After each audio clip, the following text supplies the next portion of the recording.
Well, hey everybody, Sam Billhorn here, and I'm recording this workshop for the Fulton Church Deer Expo 2021, which will be aired in February of this year. And what I'm going to go through are some of my favorite hunting setups, and I'm going to do that by talking about whitetail habitat design and some of the ways we create these hunting setups in my habitat designs that I have. If you'd like to learn more, you can check out other videos on my YouTube channel as well as visit whitetailpartners.com. But with that, I will pivot to talk about the first setup, and I hope you enjoy these examples.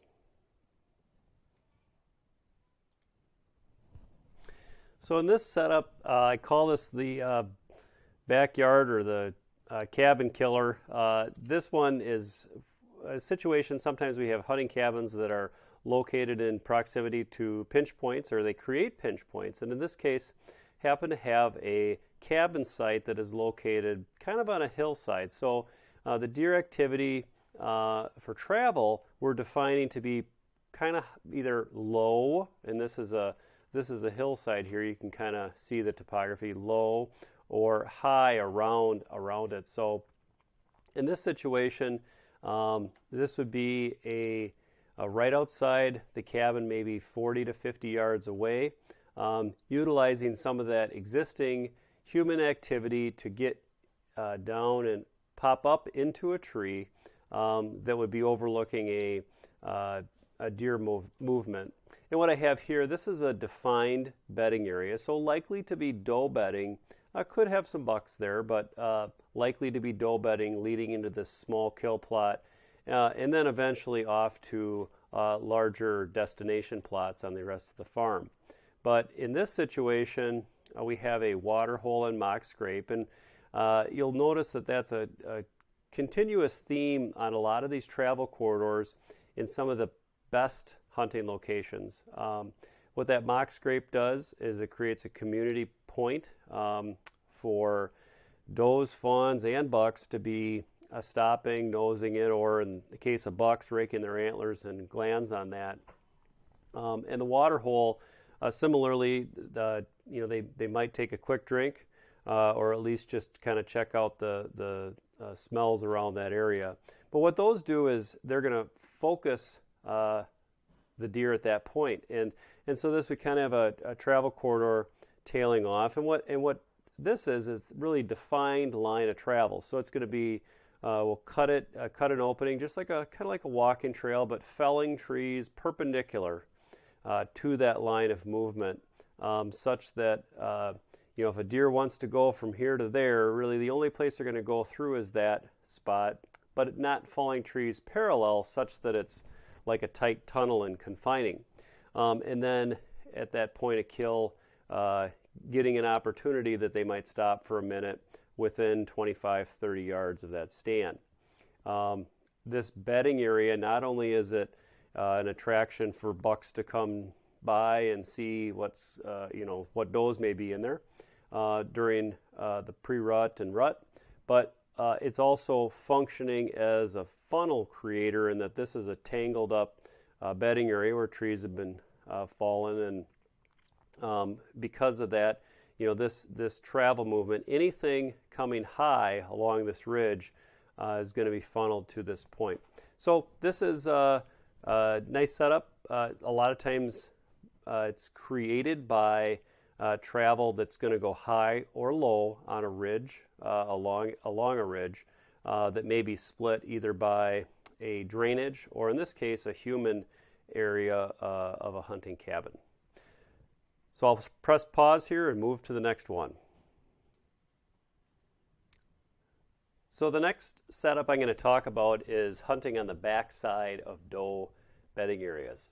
And where we do that a lot of times, and these are some destination food sources. This is actually the same farm I did the first example on, but we have large fields with destination food sources in them, and we want to create doe bedding areas that are stacked up long and lineally to those field, those destination food sources, because those does are going to bounce back and forth to that and relate to it in such a way that they'll stay pretty tight there. But during the pre-rut and rut periods, having a corridor that's defined on the back side of those is a strong cruising opportunity for bucks.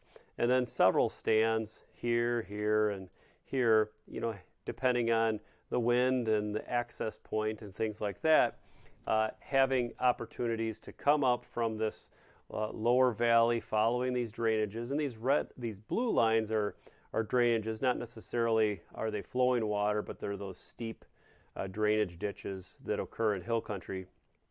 And having that be an access point, so these red lines are getting into stand locations here and here. But specifically, this hunting setup on the backside of Doe Bedding is one that to be at for those cruising opportunities in rut, perhaps a mock scrape, perhaps a water hole. Certainly not at every location, but those things further defining travel along these routes and giving those opportunities for kill. So that one is the backside of Doe Bedding areas, and this would be a mid-morning stand.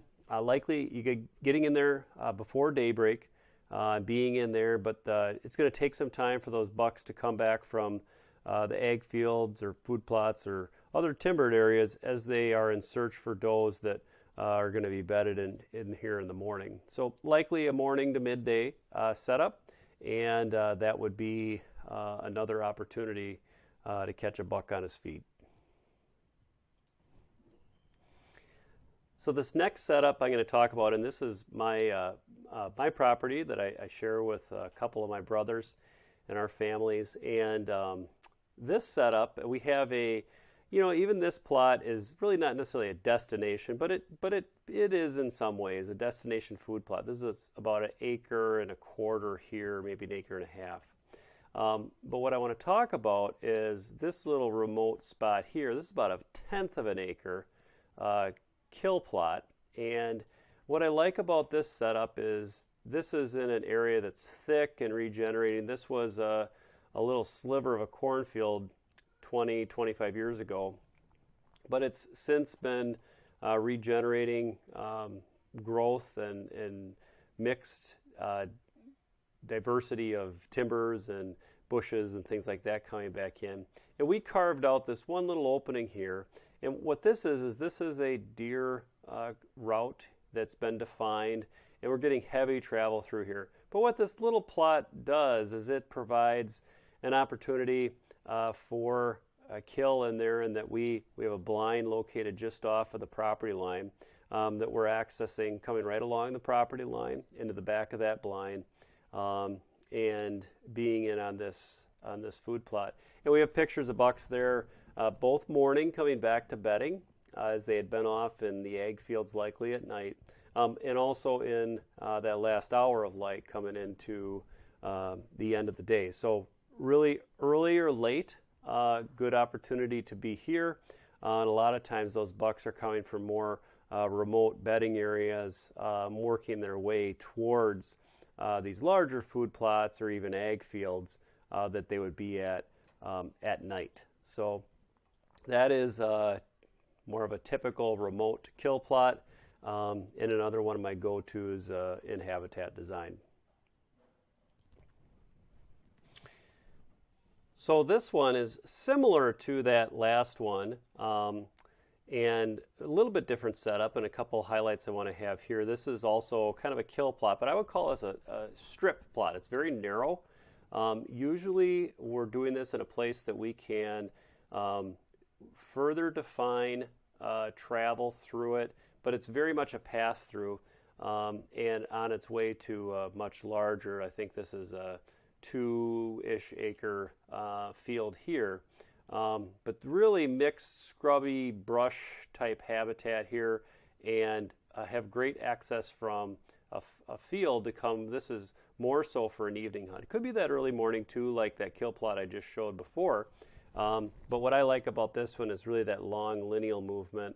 And similarly here, we also, what this red would be is softmash trees, apple trees, pear trees, ones that would be an attraction, particularly in the early season.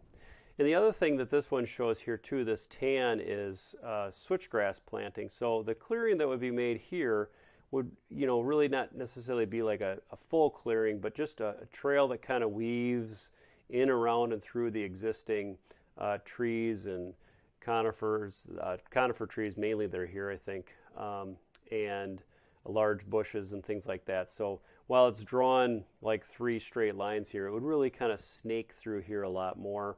And this switchgrass would provide screening on each side to really make that feel comfortable, and they would pass through there in the daytime, and then having a blind located within shot distance of that. So that's more of that strip kill plot, and a great option if you have a long lineal spot to put food in for a kill plot. Coming back to this farm where I talked about the backside of doe bedding, typically what we're trying to do is stack those does up along that food source. And in doing so and defining that bedding, the does will be as close to that food as they can be. And with that, that affords the opportunity to have more remote bedding, and that's what these areas are here, indicating spots for more of remote buck bedding. And I'll zoom in on one of these setups. And we talked about that doe bed being here at stand 15 or 16 in one of the prior examples, but further back and down the slope, or coming just where the slope's starting to come down, might be some more of these buck bedding opportunities. And this would be really in any season, not so much that cruising function that might happen in the rut, but getting a buck coming back to bed in those morning hours, on some of these locations that they might be on the military crest, just kind of coming down on these edges of the slope. So these type of opportunities downslope a little bit, or perhaps on the upside of it, depending on where the hunter access is.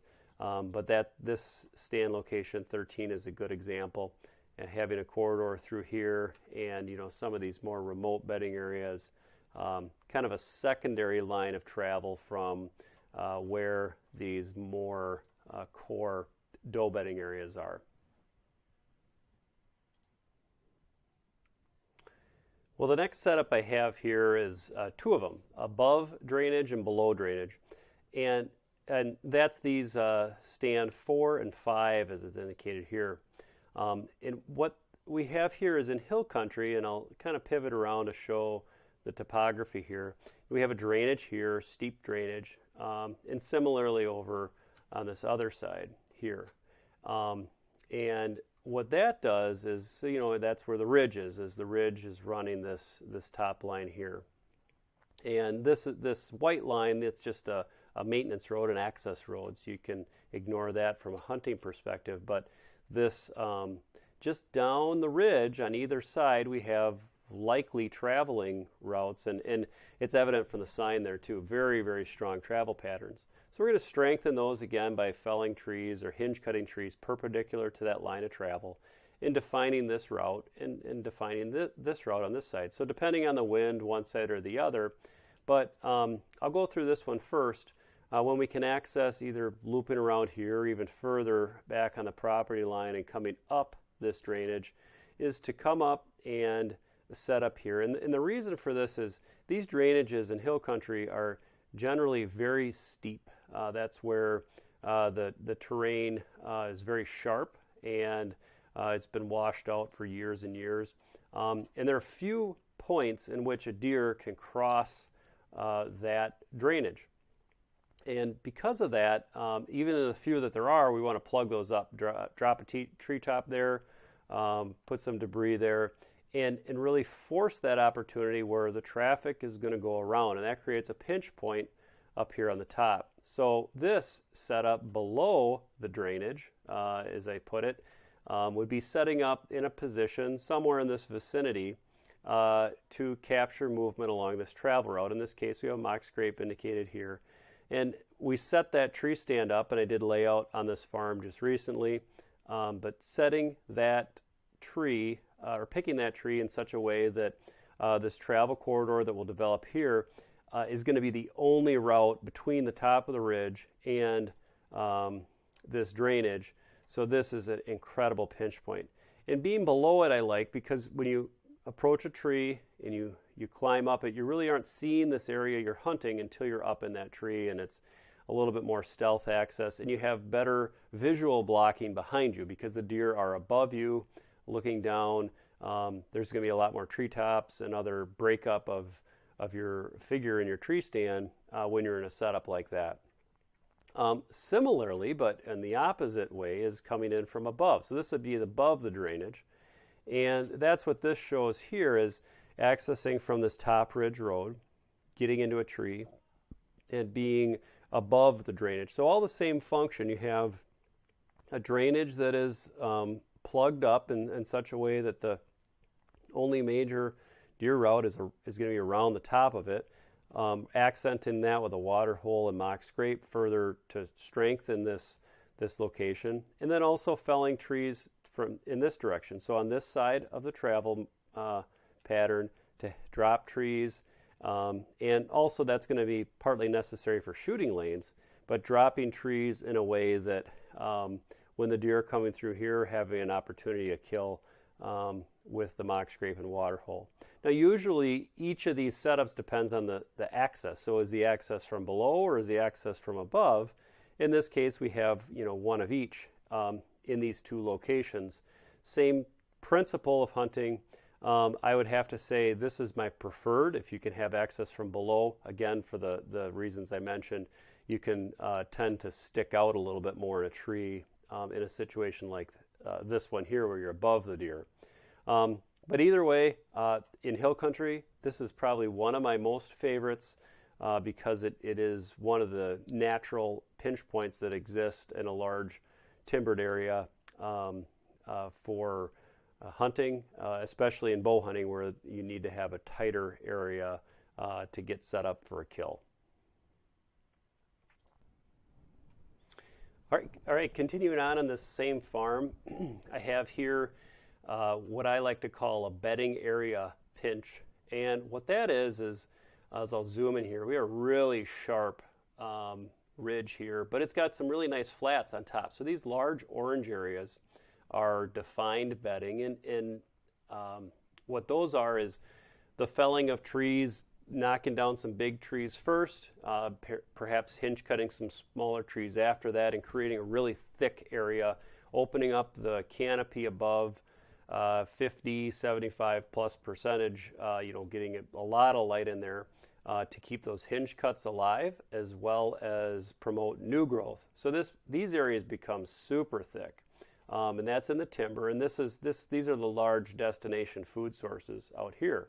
Again, those does taking up residence right next to the field, and then more some of these remote point bedding areas can be for bucks over here.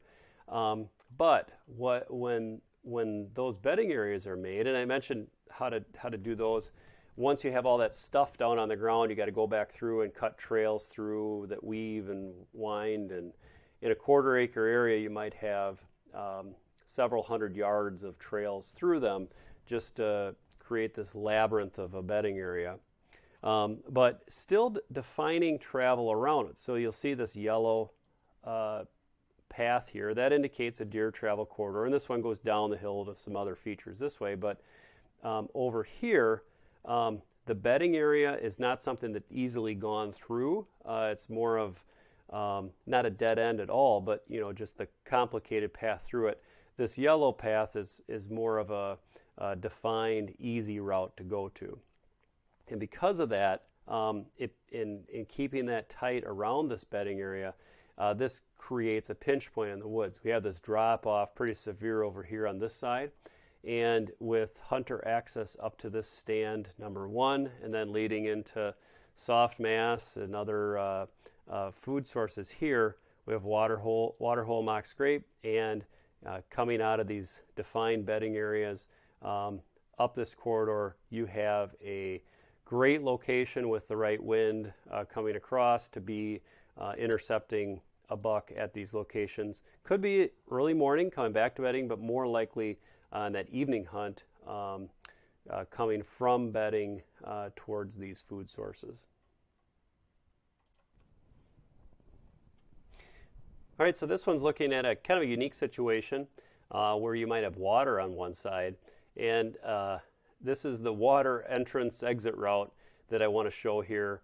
And there's a lot of good bedding habitat in this piece of the property, but he doesn't have access to it very easily without crossing through it. And so with a body of water here, this red line indicating an access route over to this location, which is on the perimeter of a deer travel line of movement here.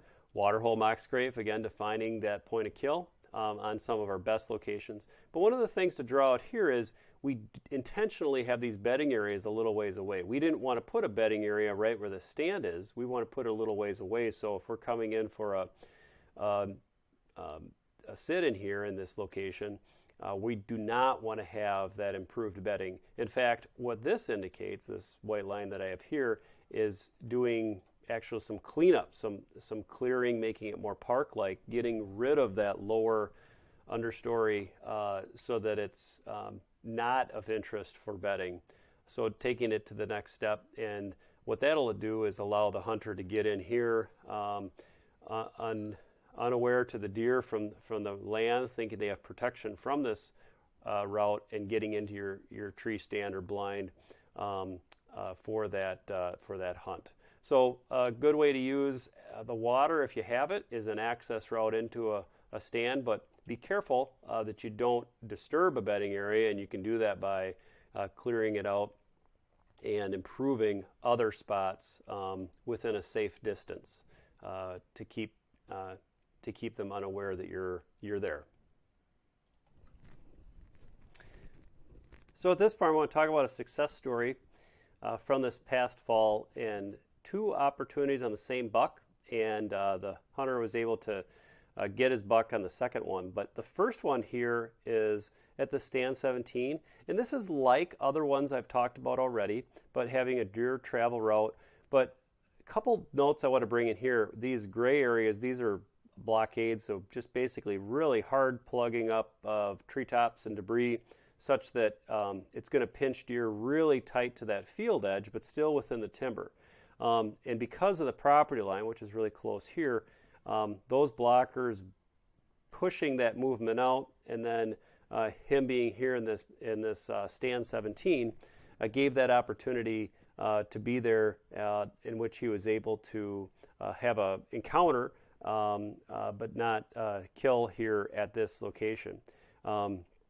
Knowing that deer was in the area, though, the setup wasn't right for the next night, but the very next night they had so we have this travel pattern here through some regenerative dogwood areas here, as well as a bedding area leading out to this food plot. So we have hunter access to a blind here from the back side, and he accessed in here, and he had this really cool little alleyway within his food plot in which he was able to be in this blind, and that deer he got the very next night coming out of this timber and killing him here in this plot. So the pinch points within food plots, I love. Something I've been designing more and more when the opportunity is there, because it's an opportunity to hunt over food if you have good access out of your blind or stand to get out. So a success story. First year on this property for this gentleman, and had a great buck in his first year. So again, exciting for him and for me. And with that, I will go on to the next. So this was a design I just did recently, and what I love about it was the road. Many people look at it and say, they want a property that's far away from the road and remote and isolated, and all those things can be good for different reasons. But what's cool about having a road is roadside access. And I want to show, we have one blind here with a food plot just off a road, timber stand here with a roadside access, having a stand here, roadside access, and then another kill plot with this roadside access, and then finally a fifth one coming in off this end and ducking into this timber and really getting on the back side of this movement for hunting. So every one of these, the point being is that roadside access is something that when you can have it is very helpful because you can just footsteps off the road and have very little disturbance to the property, which is one of the keys to success.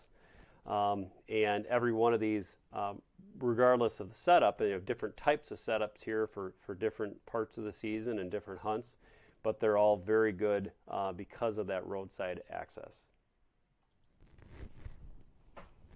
So this one here is something a lot of people have. It is fence rows.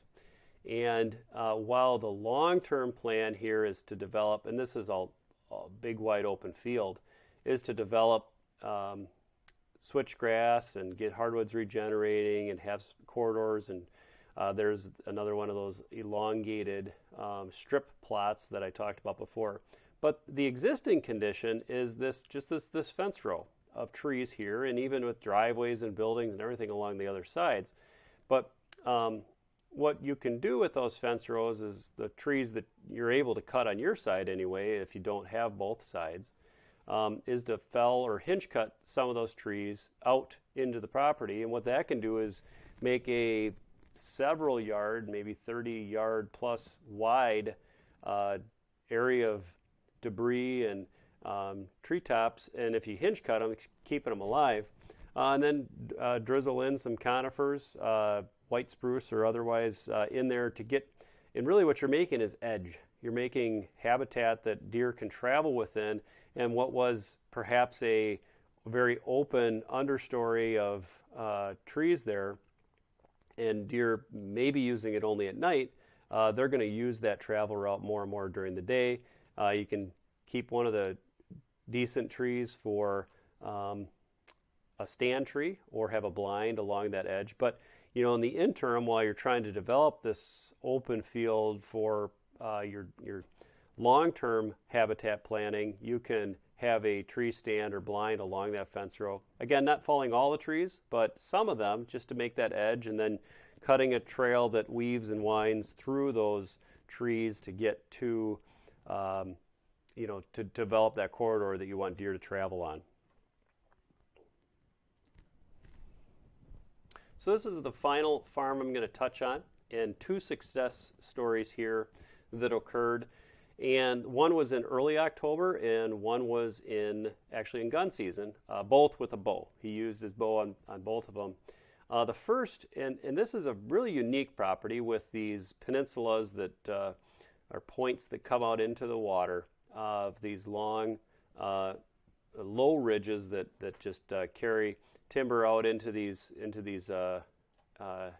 open body of water.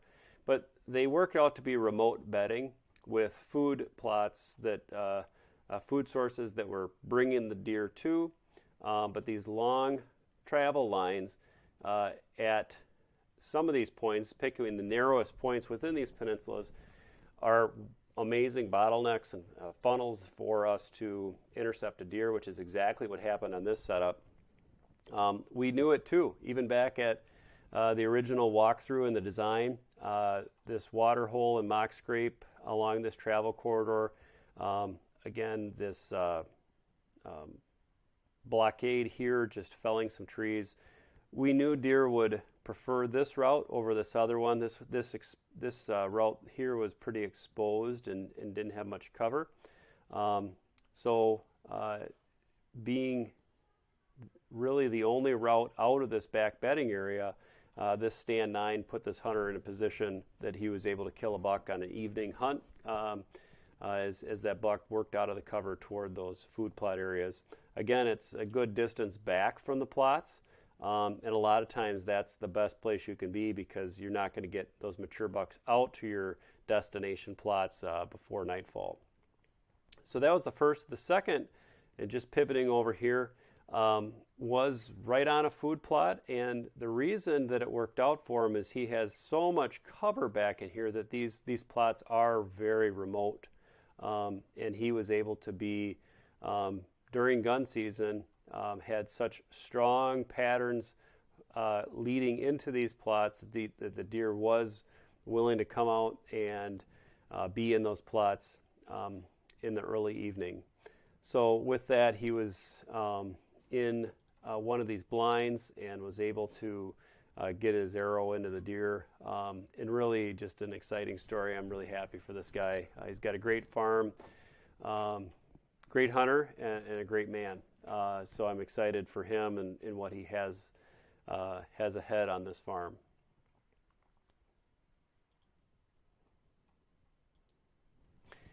So with that, I'll wrap up and say I hope you enjoyed these setups, some of my go-tos in design, and a lot of that depends on the land, the hunter, the different types of setups that exist, but maybe there was something within this that you could pick out and relate to for your setup.